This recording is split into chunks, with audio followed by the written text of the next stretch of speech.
Hello everyone, welcome back to my channel. Panchayat नियोजन इकाइयों में 40% पद खाली। मुजफ्फरपुर के 234 पंचायत नियोजन इकाई में 1589 पद थे, जिसमें से 883 का ही हुआ चयन। सूबे से आई रिपोर्ट, कक्षा 1 से 5 की मुजफ्फरपुर ज़िले में 706 पद रह गए रिक्त। हर ज़िले में हुए नियोजन की रिपोर्ट से सामने आया आंकड़ा, कुल पद जो था वो 20,803 था, जिसमें से 12,209 पद ही भरा। सूबे के पंचायत नियोजन इकाई में 40% पद खाली रह गए। कक्षा 1 से 5 की बहाली में सबसे अधिक जिले में ही नियोजन हुआ। हर जिले में हुए नियोजन की रिक्ति और काउंसलिंग रिपोर्ट से यह सामने आया है। सूबे में पंचायत नियोजन इकाइयों में कुल 20,803 पद पर काउंसलिंग होनी थी, जिसमें से 12,209 पद पर चयन हुआ। मुजफ्फरपुर समेत विभिन्न जिलों में सभी पंचायत नियोजन इकाई में 12 जुलाई को काउंसलिंग नहीं की गई। कई पंचायत नियोजन इकाई ने मेधा सूची ही नहीं तैयार की। इन सब के बावजूद जिले में सबसे अधिक 234 पंचायत नियोजन इकाइयों में काउंसलिंग की प्रक्रिया हुई।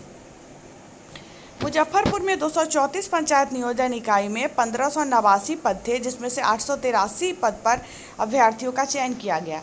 706 पद रिक्त रह गए। समस्तीपुर में 138 पंचायत नियोजन इकाई में 281 पद के लिए काउंसलिंग हुई, जिसमें से 582 पद पर चयन हुआ, वही 239 पद रिक्त रह गए।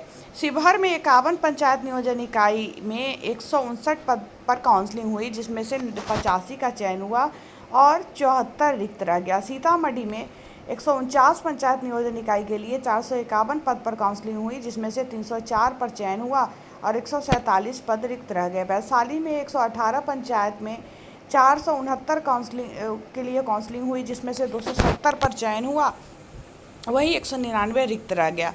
पश्चिम चंपारण में 327 पद के लिए काउंसलिंग हुई, जिसमें से 186 पर चयन हुआ और 141 पद रिक्त रह गया। पटना में 67 पंचायत नियोजन इकाई में 202 पंचायत के लिए काउंसलिंग हुई, जिसमें से 151 पर चयन हुआ, वही 51 पद रिक्त रह गया। मधुबनी में 50 पंचायत नियोजन इकाई के लिए 285 पद पर काउंसलिंग हुई, जिसमें 103 पर अभ्यर्थियों का चयन हुआ, 182 पद रिक्त रह गया। दरभंगा में 209 नियोजन इकाई में 1360 पर काउंसलिंग हुई, जिसमें से 445 पर चयन हुआ और 483 पद जो है वो रिक्त रह गया।